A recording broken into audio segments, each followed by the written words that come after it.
한 주간 동안 주의 은혜가 평안하셨습니까? 다시 할까요? 한 주간 동안 주의 은혜가 평안하셨습니까?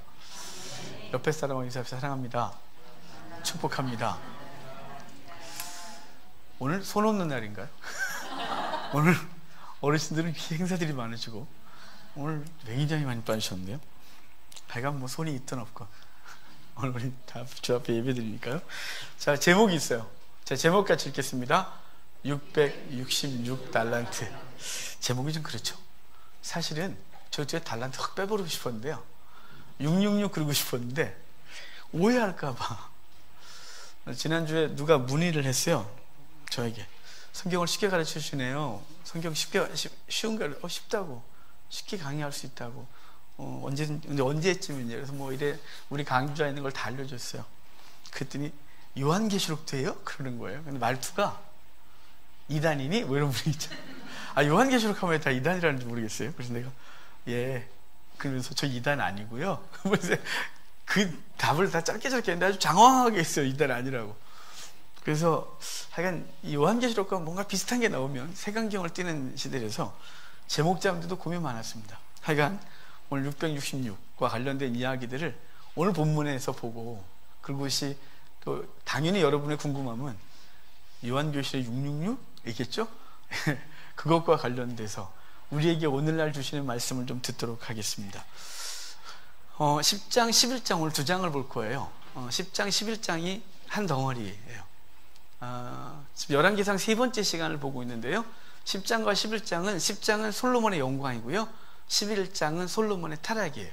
그러니까 크게 하면 영광과 타락입니다. 근데 그 영광과 타락 사이에 뭐가 있냐면 오늘 본문 내용이 있어요. 자, 오늘 본문 내용을 보기 전에 우리 전체를 한번 다 봐야겠죠? 오늘 11장은 스바 여왕의 방문이에요. 스바 여왕이 10장이요.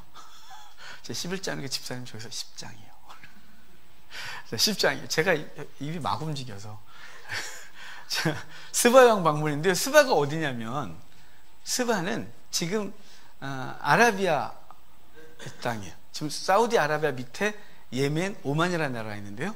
그 예멘과 오만을 합친 나라가 스바예요. 고대 때. 근데 스바가 굉장히 부국이었어요. 솔로몬 때 찾아왔던 여왕, 스바 여왕이잖아요. 스바 여왕이 방문할 때 스바는 그 지역에서 가장 부강한 나라였어요. 지금은 무지 못 살죠. 알카에다가 거기서 태생했고 지금 이 내전으로 아주 정말 불쌍한 나라로 되어 있지만 고대 때는 아니었어요. 왜 스바가 부자였냐면 우리가 잘 아는 모략이 유향이 거기서 돼요. 유향 산지가 거기에요. 그러니까 그 나무를 옮겨다가 딴 데 심으면 다 죽어요. 우리가 잘 아는 클레오파트라도 그 향을 많이 썼는데 신하들한테 너무 걔네가 폭리를 취하니까 나무 좀 갖고 와. 그래서 심었는데 다 죽었어요. 그러니까 유향이 고대 때 지중해권 전역에서 썼는데 그 유향의 무게는 1g당 금 1g을 줘야 돼요. 그러니까 어마어마한 거였죠. 그래서 당시 유향을 태우는 금을 태운다 할 정도로 비쌌어요.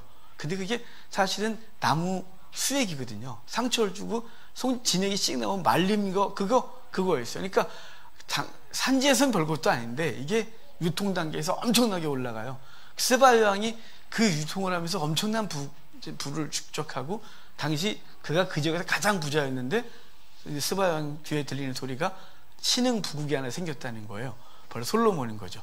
그래서 솔로몬에게 자신의 부도 보여주고 싶었고, 그리고 솔로몬의 지혜가 탁월하다는 얘기를 듣고 솔로몬의 지혜가 얼마나 탁월한지 알아보고 싶어서 오는 장면이 10장 얘기예요.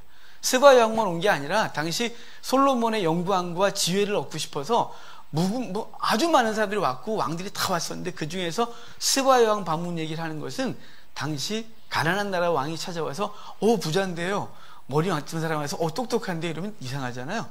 가장 부국 그리고 가장 탁월하다고 생각했던 그 여인이 와서 물었고 놀란 얘기하고 싶은 거예요. 하나님께서 솔로몬에게 주신 부귀와 영광이 얼마나 큰지를 얘기하고 싶은 얘기가 오늘 10장 얘기인 거예요. 그 스바 여왕 방문하는데 그 스바 여왕이 방문하는 목적이 살짝 나와요. 자, 10장 1절이에요. 볼까요? 10장 1절. 스바 여왕이 여호와의 이름으로 말미암아 솔로몬의 명성을 듣고 와서 어려운 문제로 그를 시험하고자 하여. 자, 지금 그 여인은 솔로몬이 탁월하다고 하니까 도전이 생겼겠죠. 얼마나 똑똑한지. 그래서 어려운 문제로 시험하려고 왔대요. 그래서 아마도 어려운 문제가 뭔지는 여기 나오지 않지만 어려운 문제를 많이 갖고 왔겠죠. 수학적인 거, 과학적인 거, 상식적인 거, 뭐 별거 다 갖고 왔을 거예요. 그런데 솔로몬이 그것에 대해서 탁월하게 얘기하죠. 솔로몬의 지혜에서 말하기를 솔로몬은 동물이면 동물, 식물이면 식물, 과학이면 과학에 대해서 다 논할 줄 알았다라고 할 정도로 지혜가 탁월한 왕이었다 평가해요. 스바 왕이 놀랬겠죠. 스바 왕이 그 질문을 갖고 왔다가 놀라고, 그리고 그의 부귀와 영광을 보고 놀라고 감동받았다고 뒤에 얘기를 하고 있거든요. 사실은 스바 왕의 방문과 그리고 스바 왕이 집에 갈 때까지, 돌아갈 때까지 이야기는 그리스도의 예표예요. 그 뒷얘기는 아니에요. 솔로몬의 전생애가 그리스도의 예표였으면 좋겠는데, 그렇다고 솔로몬의 타락까지 그리스도의 예표는 이상하잖아요. 솔로몬이 여자를 많이 줬는데 예수님도 여자를 많이 줬다. 이상하죠? 구약의 많은 그림자는 일부, 그 그림자로 쓰이는 사람들의 일부가 그리스도를 예표하는데, 솔로몬 이 스바형 방문 사건은 그리스도를 예표하는 중요한 사건이기도 해요. 자, 스바형 방문에서 지혜를 물었고, 그리고 그분의 영광을 보면서 하나님을 찬송하고 돌아갔다 그러거든요. 이 장면을 어디서 쓰고 있냐면 마태복음 12장에서 이 장면을 얘기를 해요. 12장에는 여러 얘기가 있는데, 마태복음 12장에 제자들과 함께 안식일날 밀밭 사이로 지나간 사건, 그리고 안식일날 손 마른 자를 고친 사건, 그 뒤에 여러 얘기들이 있어요. 근데 안식일날 밀밭 사이로 지나가다가 밀을 부벼 먹은 것, 그게 율법을 어긴 거죠. 부벼 먹는 것 자체는 문제가 아니지만 안식일을 어긴 거예요. 그래서 거기서 시비를 붙을 때 주님께서는 다윗이 12덩어리 떡을 진설병을 먹은 걸 얘기를 하면서 성전보다 더 큰 이가 여기 있다 라고 주님이 스스로 말씀하셨고, 그러고 나서 이제 12장 마지막 부분에 보면 예루살렘에서 온 바리새인들이 예수님께 이렇게 물어요. 당신이 하늘로서 온 표적을 보여라. 당신이 메시아인 표적을 내게 보여라. 그럼 믿겠다 이 말이죠. 주님께서 아무것도 없어 이것들아 라고 말하고, 요나의 표적밖에 없다 라고 말씀하신 이후에 그 믿지 않는 세대, 믿음이 없는 세대를 향해 주님 말씀하시기를 훗날에 남방 여왕이 와서 너희를 책망할 거다. 소돔 사람들이 와서 너희를 책망할 거다고 말하는 거예요. 그 남방 여왕이 와서 너희들이 믿지 않으면 책망하겠다는 건 바로 남방 여왕은 스바 여왕이에요. 스바 여왕이 솔로몬의 지혜를 얻고자 와서 그에게 귀 기울였고 그의 말을 듣고 갔는데, 지금 솔로몬보다 더 크니 라고 주님은 거기서 말씀했거든요. 솔로몬보다 더 큰 이가 여기 있다.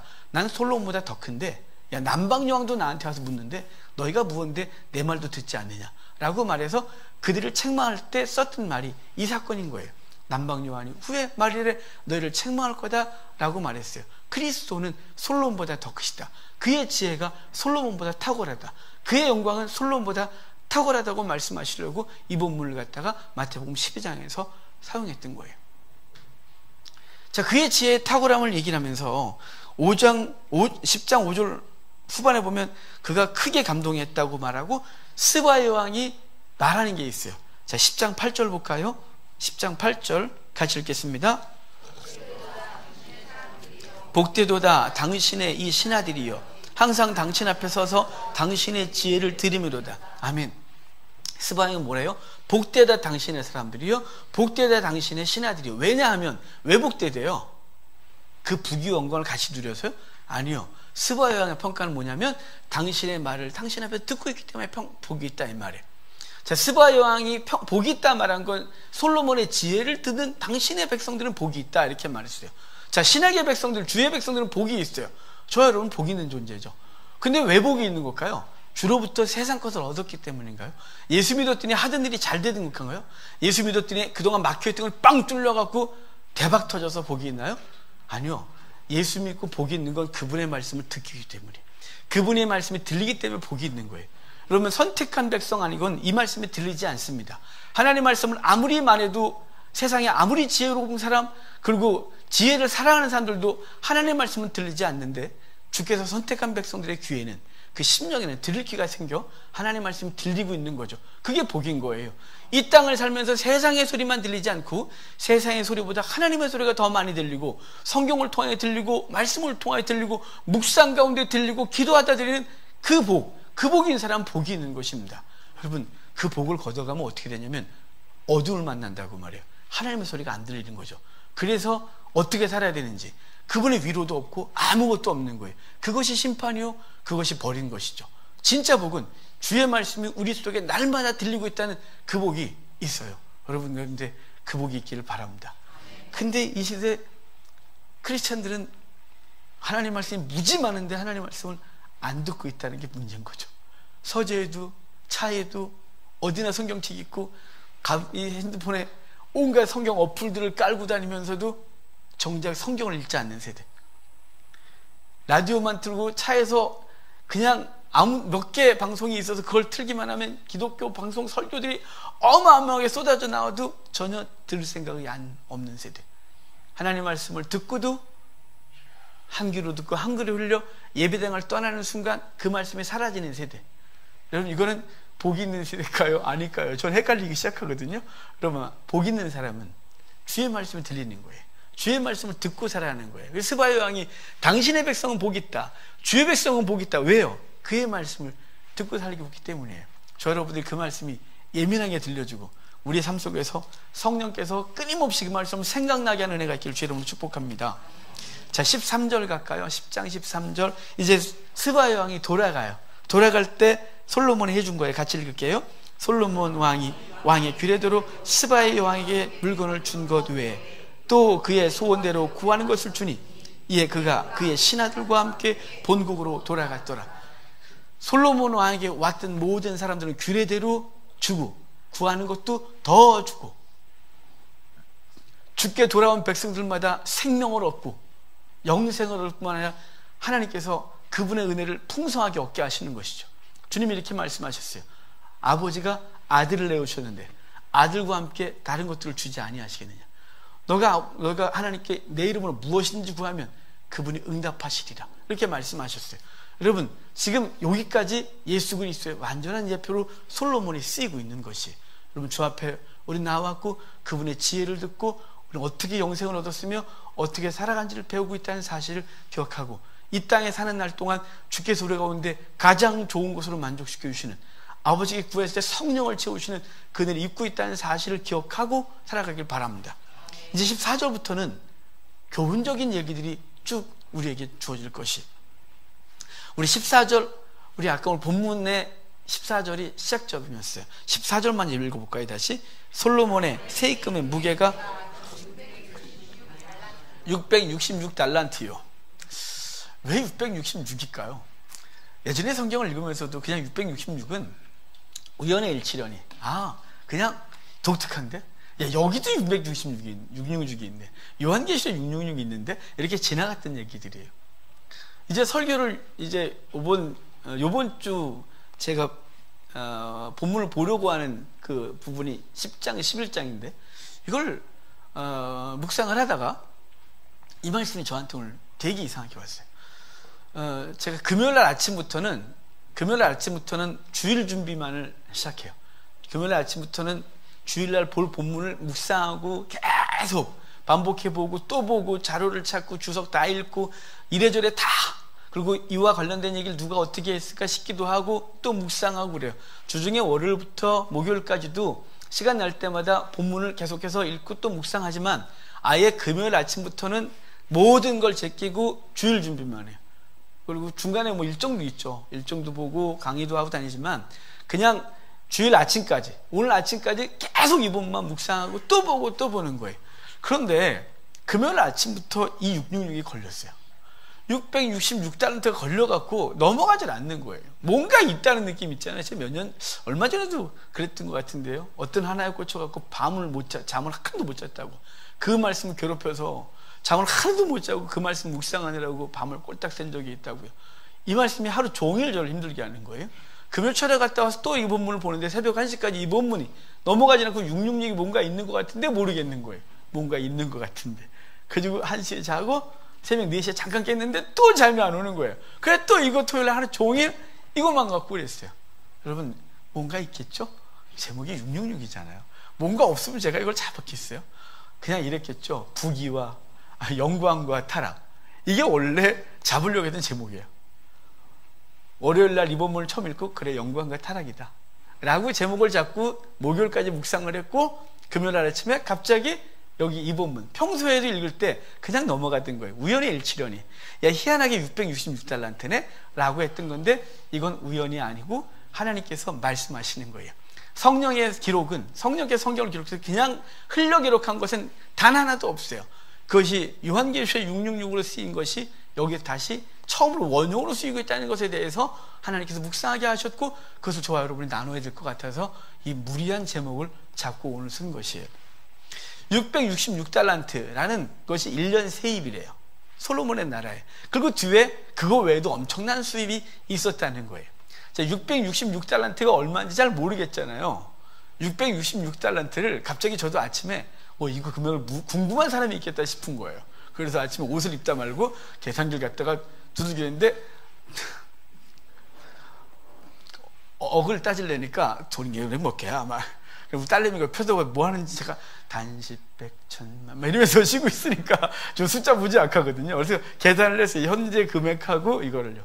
1달란트가 25kg에서 50kg 정도 되는데, 당시 이 말씀이 기록될 때는 34kg 정도가 1달란트예요. 금 34kg, 34돈 아니고요. 34kg. 34kg, 그거를 666달란트 그러면 전체 계산하면 대략 현재 시세로 하면 1조 한 5천억 정도 되는 금액이에요. 그러니까 근데 1조 5천억이 큰지 작은지도 잘 모르겠어요. 1억을 손에 접은 적도 없기 때문에 1조는 상상 초월의 금액이라서 잘 모르겠어요. 저는 숫자에 관심이 별로 없다 그랬잖아요. 하여간 엄청난 금액이래요. 뒤에 보면. 그래서 그는 이 어마어마한 금액을 세웠고, 나머지들 왜 666일까요? 해마다 똑같았을까요? 아니겠죠. 솔로몬의 세입이 전년도에는 500달란트, 내년에는 720달란트, 이런 식으로 안 될까요? 근데 왜 해마다 그걸 거론하지 않고 이거 한 번만 666달란트다 이렇게 말했을까요? 자, 나중에 답이 나오겠죠? 자, 666달란트 갖고 솔로몬이 무엇을 했는지 보는데 오늘 읽은 내용이에요. 자, 그거 갖고 뭐 했냐면 금방패 만들었대요. 그러면 아무리 그래도 부자래도 그래, 방패를 금으로 만드는 이상한 일이 벌어졌어요. 이 200개, 큰 방패 200개, 이건 600세겔로 만들었다 그러는데 600세겔은 금 7kg으로 만들었어요. 방패 큰 거는 200개를. 또 300개는 작은 방패를 만들었다는데 거기 이 금액은 무게가 1.5kg 정도 되는 것 같고 300개 정도의 또 작은 방패를 만든 거예요. 총 500개의 방패를 가지고 성을 지켰던 나라가 솔로몬의 나라예요. 그 다음에 이어서 보면 그는 상하상에 앉아갖고 상하상을 또 상하를 황금으로 뒤집어 씌웠대요. 상하로 의자 만드는 것도 힘들 텐데 거기다가 금을 씌웠대요. 그리고 온갖 화려한 장식품을 만들고 그의 집은 온통 금그릇뿐이었대요. 그의 궁에서는 은그릇은 취급 안 했대요. 은그릇, 이게 그릇이니? 그리고 치워버리고 황금 그릇만. 그리고 그는 금을 온통 사용하고 있는 거예요. 다시스에서 3년에 한 번씩 금을 수입해 들어왔고, 은은 길바닥에 돌만큼은 했다. 그리고 성전 안에서 아예 은그릇은 취급도 안 했다고 말하고 있는 얘기가 뒤에까지 쭉 있는 거예요. 거기다가 은은 돌같이 백향목은 들에 뽕나무처럼 많았다. 이 백향목은 엄청나게 비싼 나무예요. 레바논에서 산지에서 잘라갖고 수은에 오는 자체만도 비쌌기 때문에 이게 흔치 않았는데 이게 아주 흔해 빠졌다라고 하는 정도로 솔로몬의 나라는 풍요로웠다. 이거 말하고 싶은 거예요. 자, 솔로몬의 부귀는 언제 받았나요? 주님께 일천문제를 드렸을 때 주님께서 꿈에 나타나서 뭘 줄까? 그랬더니 레부쇼메아, 듣는 마음을 주소서. 그랬더니 그거 외에 부귀와 영광을 함께 주셨어요.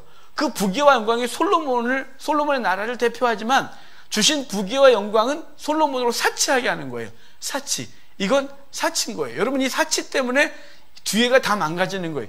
영광이 사치로 바뀌는 거예요. 그 영광을 사치하는 거예요. 영광을 바르게 사용하지 않고 그것으로 사치하는 거예요. 여러분, 그 많은 돈을 금방패를 만들어 썼다? 이게 그 나라의 부유함을 말할 수 있겠지만 그것은 바르게 사용한 게 아니에요. 방패는 쇠로 만들어야 되는 거예요. 방패는 동으로 다 만들던 당시 동이나 쇠로 만들어야지, 이 방패를 금으로 만든다? 이건 말도 안 되는 사건이에요. 그 방패를 만들려면 7kg의 그 돈이 든다 그랬잖아요. 7kg의 금덩어리. 그 어마어마한 거예요. 그 어마어마한 돈을 가지고 사치하고 있는 거죠. 황금 그릇은 그릇 취급도 안 한 거예요. 상하상에 앉고 해서 엄청난 코끼리를 죽여야 됐을 거고 그 상하를 갖다가 의자를 만들어야 되겠죠. 그래서 금으로 씌우고 그는 엄청난 불을 쌓는 거예요. 백향목을 수은에 올려면 엄청난 돈을 들여야 되는 거예요. 뽕나무가 최고의 목재였음에도 불구하고 그 외적으로 화려한 나무가 백향목이었기 때문에 용도와 상관없이 사치한 나무가 백향목이에요. 백향목은 건축자재가 아니에요. 원래 솔로몬의 성전에 건축자재로 썼지만 그거는 주요 건축자재로보다는 그거는 무늬를 내는, 그러니까 성전을 꾸미는 데 쓰는 나무지, 그게 건축에 쓰는 대들보를 내거나 이런 나무가 아니에요. 왜냐하면 나무가 이렇게 강하지 않기 때문에. 그럼에도 불구하고 그 사치한 나무를 수입하다가 이게 뽕나무보다 많게 했다고 하는 건 그 나라가 얼마나 사치스러운지를 얘기를 하고 있는 것이에요. 주님께서 주신 부귀가 어떻게 바뀌었냐면 사치하는 용도가 된 것이죠. 이 사치 때문에 이스라엘은 고통을 받아요. 나중에 솔로몬이 죽은 이후에 르호보암이 나라를 받아들고 그리고 장로들을 만났을 때 그들이 했던 얘기가 뭐냐면, 왕이셔 부탁이 있는데 선왕이 어마어마한 일을 하면서 세금 많이 걷고 노역을 많이 시켜서 힘들었습니다. 이걸 좀 줄여주시면 안 되겠습니까? 그랬더니 아니, 그래갖고 나라가 찢어지는 거예요. 백성들이 왕에게 부탁한 첫 번째가 뭐냐면 너무 힘들었습니다. 세금 걷는 것 때문에 너무 힘들었고 그 걷은 세금 갖고 솔로몬은 사치를 부리고 있는 거예요. 백성들의 고역을 짠 거죠. 백성들은 너무 고통스러운데 그들을 돌아보지 아니하고 그것으로 사치를 부르는 나라가 솔로몬의 나라였다라는 말이에요. 그리고 그 사치를 유지하기 위해서 솔로몬이 한 것이 11장이에요. 그 사치를 계속 유지하고 더하게 하고 더 풍성하게 하려고 솔로몬이 한 게 뭐냐면, 자, 11장 1절 2절 좀 봅시다. 11장 1절 2절 같이 읽겠습니다. 솔로몬 왕이 바로의 딸 외에 곧 모압과 암몬과 에돔과 시돈과 헷 여인이라 여호와께서 일찍이 이 여러 백성에 대하여 이스라엘 자손에게 말씀하시기를 너희는 그들과 서로 통혼하지 말며 그들도 너희와 서로 통혼하지 말라. 그들이 반드시 너희의 마음을 돌려 그들의 신들을 따르게 하리라 하셨으나. 아멘. 거기까지 한번 볼게요. 자, 지금 솔로몬이 이방 여인들, 솔로몬의 첫 번째 부인이 애굽의 공주였어요. 그리고 시간이 지나면서 그는 이웃나라 공주들을 사랑하고 그들과 결혼하면서 저 뒤에 보면 1000명의 부인을 두고 그리고 그들을 위하여 신전을 예루살렘에 져줘요. 그 나라와 연원 관계를 맺고 좋은 관계를 유지해야 되니까 그 관계를 위해서 기꺼이 뭘 버리냐면 하나님을 버리고 우상을 선택하고 있는 거예요. 왜요? 힘을 유지하려고요. 주변과 평화로운 관계를 유지하고 그리고 그 부여를 더하게 하기 위하여 하지 말아야 할 짓을 하고 있는 거예요. 그래서 이웃나라 공주들 데려오고 그들을 위한 그들의 그 심기를 건들지 않게 하여 그 신전들을 예루살렘에 져주는 거예요. 그래서 5절부터 7절까지 보면 그 신들의 명단이 나와요. 아스타롯, 밀곰, 그리고 그모스, 몰록이라고 하는 가증한 신들을 예루살렘 안에다가 신전들을 져주면서 해놓는 거죠. 자, 결정적인 얘기가 있어요. 자, 9절 봐요. 9절 10절 같이 읽겠습니다. 솔로몬이 마음을 돌이켜 이스라엘 하나님 여호와를 떠남으로 여호와께서 그에게 진노하시니라. 여호와께서 일찍이 2번이나 그에게 나타나시고 이 일에 대하여 명령하사 다른 신을 따르지 말라 하셨으나 그가 여호와의 명령을 지키지 아니하였으므로. 아멘. 주님께서 2번이나 하지 마라 그랬대요. 근데 솔로몬이 그 명령을 듣지 않았다 이렇게 말하는 거예요. 듣지 않고 계속한 거예요. 왜일까요? 여러분, 전을 보면 솔로몬은 이미 하나님 앞에서 1천번에 드릴 때 레브쇼메야 듣는 마음을 주소서. 그래서 하나님이 그걸 기뻐하여 이것저것 다 주셨는데 듣는 마음은 사라지고 하나님의 소리 듣는 마음은 사라지고 이제 무엇이 주냐면 세상의 사치, 세상의 가치관이 주는 소리가 꽉 들어왔어요. 그 부유함이 주는 풍요로움, 사람들이 그 부유함 갖고 와서 와 이런 그 칭찬 듣는 소리, 영광 받는 소리에 익숙해졌고 그것들을 누리기 위하여 하나님의 말씀까지 어기고 이웃나라 공주들을 데려오고 그들을 위해 신전을 져주면서 하나님 앞에 악하게 가고 있는 거예요. 자, 지금 솔로몬의 이 어리석음은 어디서 시작됐냐? 666에서 시작된 거예요. 666의 달란트라고 하는 어마어마한 재물은 그로 하여금 하나님 앞에 서 있지 못하게 해요. 여러분, 다윗이 광야에서 도망을 다니면서 하나님께 영광 돌리고 시를 쓰고 그분과 동행해요. 근데 다윗도 풍요로워졌을 때 그는 바세바를 범하면서 하나님 앞에 부끄러운 걸 행해요. 자, 솔로몬이 10대 왕이 오르면서 그 쟁쟁한 형들 다 물리치고 그리고 다 솔로몬을 인정하지 않는 그 유대 정통파 사람들이 아도니아를 세우고 왕 세우겠다고 하는, 이미 국민의 백성들은 아도니아를 왕감, 솔로몬을 왕감으로 생각하지 않을 때 하나님이 솔로몬을 왕 삼으셔서 왕 세우시고 너무 감사해서 하나님 앞에 주의 소리 듣고 하겠나이다 라고 했던 그 순수함은 하나님께서 주신 부귀와 영광에 묻혀버려서 세상 것을 추구하고 있는 거예요. 자, 4절 봐봐요. 안 읽고 넘어갔는데 11장 4절 그 앞부분만 볼게요. 솔로몬의 나이가 많을 때에 그의 여인들이 그의 마음을 돌려 다른 신들을 따르게 하였으므로. 아멘. 나이가 많을 때란 뭘까요? 그가 어리고 힘없고 대적들이 우글우글 할 때는 그분 앞에 서서 주여 나를 도우소서, 그분의 소리가 들리기 시작했고 그분의 말씀대로 살아가면서 하나님의 백성으로서 하나님께서 세우신 왕으로서 살아갔는데, 나이가 들어 부귀와 영광이 충만해지니까 더 이상 주의 소리가 들리지 아니하고 이제 소리가 아니라 그 소리가 아니라 부귀와 영광의 소리, 돈의 소리가 들리는 거예요. 돈 이 소리가 들리기 시작하는 거죠. 그것은 바로 666인 거예요. 이 어마어마한 재물의 소리가 들고 그것을 붙들고 있어야 이 부귀와 영광을, 자기 자리를 유지할 수 있을 거라는 착각에 빠지기 시작하는 거죠. 이거 내려놓는 순간 자기는 다 잃을 것 같은 거예요. 그래서 그거 붙들고 더더더 하고 있는 것이, 요한계시록 13장에 가면 두 짐승이 나와요. 첫 번째 짐승은 바다에서 올라오는데 다니엘서 7장에 있는 짐승들의 얼굴을, 몸을 갖고 있어요. 그런 세상 정권이에요. 뒤에서 올라온 짐승은 땅에서 올라오는데 그건 거짓 선자인데, 거짓 선자는 말하기는 정권을 섬겨라. 그를 섬기지 아니하면 666표 받지 못한대. 이것을 받지 못하면 거래를 할 수가 없다 라고 말하면서, 이것은 사람의 순위, 지혜는 자는 계수해봐라, 사람의 순위 666이다 이렇게 말하는데, 자, 666, 이 표를 받아야 뭘 하냐면 거래할 수 있다. 그 표를 받지 않으면 경제적 기근과 어려움을 겪을 것이다가 전제된 얘기예요. 자, 지금 666을 받아야만 너희가 이 땅에서 누리고 싶은 누린다 이 말이에요. 적당히 황제 숭배와 타협을 하고 적당히 그 숭배 앞에 경배를 하면, 당시 숭배 증명서를 줬는데 그거 가져가서 집에다 붙여놓고 장사하고 그거 가져가야 물건 살 수 있었어요. 그러니까 그게 없으면 장사할 수 없었고 물건 살 수가 없는 거죠. 그러니까 엄청난 거래에 제한이 있게 되는 거예요. 사업하던 게 딱 단절되어지고 물건 팔 데도 없고 살 수도 없고, 그러면 경제적 기근을 겪는 세대가 되는 것이 666표 갖고 놀라운 사건이에요. 여러분, 지금 솔로몬은 그의 666달란트, 이것이 그로 하여금 풍요롭게 하고 그 풍요를 유지하기 위하여 뭘 하냐면 하나님의 소리가 들리지 아니하고 더 죄를 짓고 더 유리기 위하여 더더더 하고 있는 것이에요. 여러분은 지금 무엇이 여러분의 신이십니까? 주님이십니까? 아니면 돈입니까? 지금 주님께서 우리에게 말하는 거예요. 666을 붙들래? 아니면 내려놓을래? 참 갑자기 고민되는 거 아니겠어요?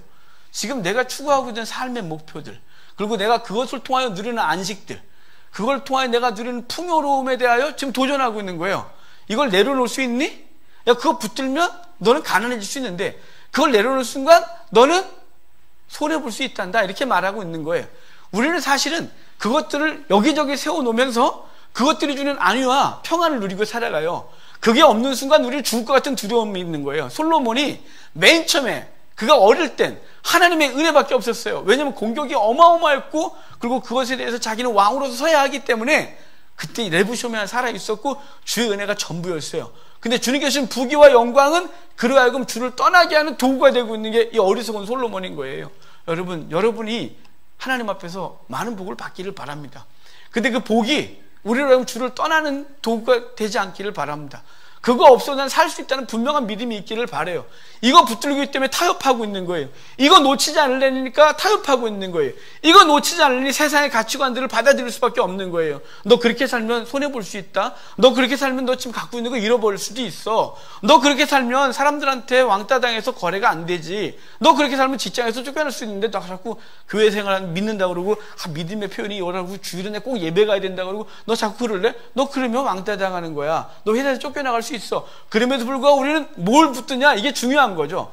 이 시대 많은 사람들은 666을 붙들어요. 그거 붙들어야 살 수 있을 것 같으니까 주님을 버리고 그거 붙드는 거죠. 왜냐하면 그게 내게 주는 위로고 안위고 평강이니까요.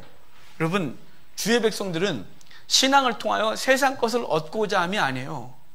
우리 기독교 신앙은 주님 앞에 예배함으로 세상 것을 더 많이 얻고자 한다면 지금 뭐 실수하고 있는 거예요.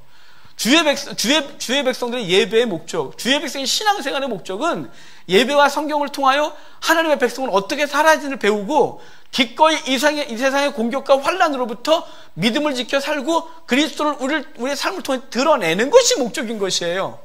근데 우리는 일반 종교와 동일하게 신앙생활을 통하여 세상 것을 얻고자 함이에요. 이건 주님께서 말씀하신 거 아니에요. 그래서 신약에 오면 그러잖아요. 복음과 함께 고난을 받아라. 무릇 경건하게 살고자 하는 자는 박해를 받는 것이다. 여러분, 요한계시록에 다 말하는 건 뭐냐면, 666표가 뭐냐면 무슨 티켓이냐, 여기 이마에 받냐, 이런 유치한 얘기를 하는 게 아니에요. 지금 이미 우리는 그 도전을 계속 받고 있는 거예요. 엄청난 도전이요. 사느냐 죽느냐예요. 내가 지금 이걸 붙들면 내 사업이 더 잘 되느냐, 그렇지 못하느냐예요. 이걸 놓으면 망할 수도 있다예요. 내가 저걸 선택하려면 세상 사람들을 버릴 수 있다는 선택이에요. 여러분, 주일이 되면, 요즘 주일날 많은 사람들이 예배를 이렇게 자꾸만 이렇게 여러분 오늘 많이 빠졌는데 이런 얘기는 되게 민망하네요. 뒤통수 치는 거 아니니까 또 그러지 마십시오. 중요한 거는 사람들이 갖고 있는 생각이 뭐냐면 타협이에요. 언제든지 세상 것과 하나님 사이에서 내려놓을 것들을 선택해야 될 때 세상 걸 못 내려놓고 주님 걸 내려놓는 거예요. 이게 대표적인 게 예배인 거죠. 재물이에요. 그리고 세상 삶의 방식이에요. 성경에서 말하는 방식대로 살아야 되는데 그 방식대로 살려고 하니 손해가 오니까 세상은 이거 붙들어 그럼 살아 라고 해서 그 표를 붙드는 거예요. 그게 666이에요. 세상의 가치관 붙들고 나는 이 땅에서 더 누리겠다는 거죠. 그래서 이곳저곳 솔로몬이 예루살렘 안에다가 이곳저곳에다가 신전들을 져놓고 예배하게 했던 것처럼 자기들의 삶의 영역에 신전들을 져놓고 살아가고 있어요. 우리는 그 신전 하나씩, 그거 부서지면 큰일 날 것 같거든요. 그거 부서지면 그 관계가 깨지고 그거 부서지면 그 관계가 깨지고, 그럼 내가 누리고 있는 것들을 하나씩 잃어버릴 거라는 두려움은 우리로 하여금 하나님 앞에서 믿음의 삶을 살지 못하게 하는 거예요. 그래서 이 시대에 누가 주의 백성이냐고 찾으면 대체 찾을 사람이 별로 없는 거예요. 대체 찾을 사람이 없는 거예요. 여러분, 이제 얼마 전부터 이제 직분 세우자 어쩌고 그러는데, 저는 갑자기 설교 내용이 없었던 얘기인데 생각이 났어요. 언젠가 제가 이 말을 하고 싶었는데 드릴게요. 여러분, 우리 교회 직분자를 더 세워야 되겠죠? 여러분, 반드시 하나님의 말씀 앞에 훈련되어지고 술, 담배를 안 하고 성도의 삶이 본이 되고 가정의 본이 되는 사람들을 세울 거예요. 왜냐하면 그것은 이 시대에 목사를 저를 비롯해서 모든 직분자들이 너무 많은데 그 직분자들이 영광을 다 가리고 있다는 이 슬픈, 이것이 우리 어른 때는 안 그랬어요. 60년대 70년대 우리 한국교회는 정말로 본이 되는 사람들을 세웠어요. 하지만 80년대 90년대 들어서면서 재물이 세상의 최고의 가치관이 될 때, 교회에서도 그것이 최고의 가치관이 되면서 교회에 영향력이 있고 세상에서 영향력이 있는, 세상에 높은 지위에 있다, 교회에서 많은 헌금을 한다, 이런 사람들을 세상의 삶은 전혀 상관 안 하고 세우기 시작했고, 그것은 우리로 하여금 하나님의 영광을 가리는 일을 하게 했어요. 우리도 두어 번의 직분을 세운 일이 있었고 그 부끄러움이 우리 속에도 있지만, 여러분, 하나님 앞에서 절대로 이제 앞으로는 그러지 않을 거예요. 어차피 하나님 앞에 바르게 하겠다고 했고 바르게 행하다가 교회가 무너지고, 여러분, 교회는 숫자가 중요한 게 아니고 하나님 앞에 이 땅에서 성도로 살아가는 사람 한 사람만 있으면 그 사람을 통해 하나님이 일을 하실 거예요. 저와 여러분들이 그러기 위하여 지금 싸우고 있는 거예요. 몸부림을 붙이고 있는 거예요. 누가요? 누가 없어요? 우리끼리? 아니요. 영의 세력들과 악의 세력들과 세상의 가치관들과 668을 붙들어라고 하는 그 가치관과 아니라고, 하나님의 방법대로 살아가는 것이라고 싸우는 이 싸움을 저와 여러분이 싸울 수 있고 앞으로 싸워야 되고, 그 싸움에서 이긴 사람들이 하나님 앞에 서는 존재가 될 줄 믿으시길 바라요. 지금 이렇게 하면서 이 솔로몬이 이 악을 행한 것에 결과물이 있어요. 솔로몬이 그 영화가 계속됐냐? 아니, 그러면 진리가 성경이 아니죠. 교훈적 얘기도 될 수가 없는 것이죠. 솔로몬이 레부쇼메가 살아있었고 젊은 날 하나님 앞에 섰다가 나이가 들므로 그것들을 더 유지하기 위하여 그는 타협하기 시작했고, 그리고 그것들을 유지하기 위하여 죄를 짓기 시작해. 이제는 그 하나님의 소리도 들리지 않는 이 불쌍한 사람이 된 거죠. 여러분, 주의 소리가 안 들린다면 그것처럼 불쌍한 거 없는 거예요. 여러분의 삶 속에서 뭘 추진하는데 하나님의 소리가 안 들리고 세상의 소리와 가치관만 들린다. 여러분, 누구한테 말할 거 없어요. 스스로 두려워하셔야 돼요. 내가 지금 잘못 가고 있구나. 주의 소리가 안 들린다. 내가 지금 이게 바르지 않는 걸 어느 순간 성경적으로 이게 아닌데? 라고 느꼈음에도 불구하고 계속 가고 있다. 그것이 내 속에 전혀 요만큼의 미동도 안 되거나 아니면 조금 들리긴 하는데 철저히 무시하고 가고 있다면 오늘 솔로몬 얘기를 들으셔야 돼요. 솔로몬이 2번이나 그 소리를 거부하고 그 명령을 어겼더라 라고 해놓고 결론이 뭔지 아십니까? 이제 나라를 찢어버리겠대요. 내가 한 지파를 주고 나머지는 다 다른 자에게 주겠다고 말하고, 14절 봐요. 14절 같이 읽게요. 여호와께서 에돔 사람 하닷을 일으켜 솔로몬이 되저게 하시니 그애는 왕의 자손으로 에돔에 거하였더라. 이 하닷은 이 뒷얘기를 다 읽으면 시간이 많이 가니까요. 다윗이 에돔을 쳐서 완전히 진멸했었어요. 그때 그 왕궁의 조그만 아이, 왕자였던 이 하닷이 살아나요. 그래서 얘가 애굽으로 도망갔다가 애굽에서 바로한테 돌봄을 받고 바로의 가족과 결혼하고, 그래서 이집트에서 나름 세력을 유지하고 있었는데 솔로몬이 무너지니까, 솔로몬이 영적으로 무너진 거예요. 여기 힘이 무너진 게 아니에요. 솔로몬의 힘은 여전해요. 솔로몬이 하나님과 관계가 깨지니까 얘가 애굽 왕한테 부탁해서 나 갈게요. 그래서 에돔에 와서 에돔이 이스라엘을 대적하는 세력이 생긴 거예요. 다윗 때 완전히 무너졌던 에돔이, 그 근거 하나 하닷이 있던 애가 돌아와서 세력을 형성하여 이스라엘의 대적이 되는 거예요. 우리 솔로몬의 날에 처음에 우리 지난주에 볼 때 뭐라 했냐면, 대적이 사방에 대적이 없게 평안하게 하셨다 그래요. 어떨 때요? 레부시오메 할 때, 어떨 때요? 솔로몬이 힘없을 때, 어떨 때요? 솔로몬이 나이가 어려 아무것도 할 수 없을 때 하나님이 대적들을 다 물리치시고 사방에 평안을 주셨다가 솔로몬 나라의 시작이었는데, 세상 것 가득하고 부귀영화가 어마어마한데 대적들이 쓰기 시작하는 거예요. 23절 한 번 더 봐요. 23절에 제가 읽어드릴게요. 하나님이 또 엘리야다의 아들 르손을 일으켜 솔로몬의 대적이 되겠다는데, 르손은 지금 현재 아람, 시리아의 수도 다메섹을 정복해서 그가 아람 왕조를 일으키는 사람이 르손이에요. 르손 때부터 이스라엘을 괴롭히기 시작해요. 르손 때부터. 그 전까진 아람이 전혀 이스라엘의 대적이 아니었어요. 요만큼도 아람은 이스라엘에 영향을 못 끼쳤었어요. 근데 르손부터 해서 이스라엘을 괴롭히기 시작하는 세대가 된 거예요. 누구 때문에요? 솔로몬이 세상도 추구하고 하나님을 등졌을 때 하나님 남쪽에서는 하닷을, 북쪽에서는 르손이, 내부에서는요 여로보암이요. 자, 26절 봐요. 26절 여기 같이 읽게요. 솔로몬의 신하 느바세 아들 여로보암이 또한 손을 들어 왕을 대적하였으니 그는 에브라임 족속인 스레데 사람이요 그의 어머니의 이름은 스루아니 과부더라. 아멘. 이 친구는 원래 그 건축 현장에서 일하던 청년이었어요. 근데 일을 너무 잘하니까 솔로몬이 지나가다가 지도자로 삼아 네가 감독해라야. 근데 지가 세운 감독관에게 나라가 뺏겨지는 거예요. 여기 뭐라 그래요? 느바세 아들 여로보암 손을 들어 왕을 대적하게 했다. 자, 지금 왕을 대적했다는 것이 세 개나 나와요. 남쪽에선 하닷이, 북쪽에선 르손이, 내부에선 여로보암이. 이유가 뭐예요? 이유가 주의 소리 듣지 아니하고 두 번이나 명령을 어기고, 그는 이방 여인과 결혼하고 그 여인들을 위하여 신전을 져주고, 그리고 그 이유는 666달란트라고 하는 어마어마한 세입, 그것을 가지고 사치를 누리고 그 사치를 더하기 위하여 어마어마한 것을 얻고자 했지만 하나님 앞에 심판을 당하는 이 슬픈 일이 벌어지는 것이에요. 여러분, 주님께서 저와 여러분에게 허락하신 것들이 우리의 인생에서 풍족하길 바라지만 그것이 우리로 사치하게 하는 재물이 되지 않기를 바랍니다.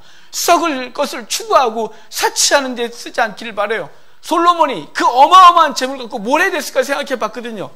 르호보암 때 생각해 보면 그 백성들을 돌봐야 했죠. 그 백성들에게 고욕을 막 짜내서 세금을 많이 하는 것이 아니라 그 돈으로 그들을 돌아봐야 됐겠죠. 금방패 만들 돈 갖고 굶주린 사람 돌봐야 됐겠죠. 아픈 사람 돌아봐야 됐겠죠. 우리로 하는 이웃나라의 복음 증거해야 됐겠죠.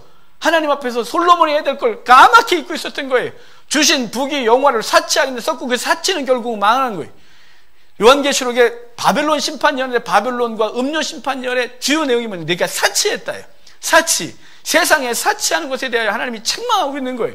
여러분, 저와 여러분들은 주신 것을, 세상 것을 누리는 복이 아니라 그 세상 것을 누린다, 이 말은 내가 깔고 앉아 그것을 쾌락을 사치하는 데 누리는 것이 아니라 누리는 복은 못 가요. 하나님이 원하시는 대로 살아가는 것을 누리는 것이, 하나님께 내게 주신 재능, 내게 주신 시간, 내게 주신 재물, 내게 주신 그 모든 것들을 통하여 어떻게 주를 위해 살까를 고민하시는 거예요.